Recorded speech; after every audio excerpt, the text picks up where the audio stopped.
How to fix YouTube playback error on iPhone. Getting a playback error every time you try to watch a video. Let's troubleshoot it now. Sometimes your account session gets buggy. Signing out and back in can clear that up. Set the video quality to auto or a lower resolution to fix playback stutters.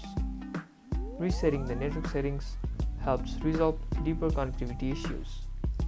Go to Settings, find Reset Network, go to search bar and type Reset Network,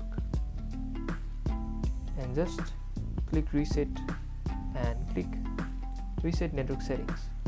This will delete all the Wi-Fi data and you should again input the passwords. Your videos should now play smoothly without any errors. And that's about it.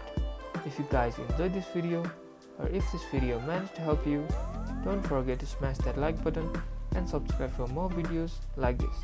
Thank you guys for watching and see you guys in the next tutorial.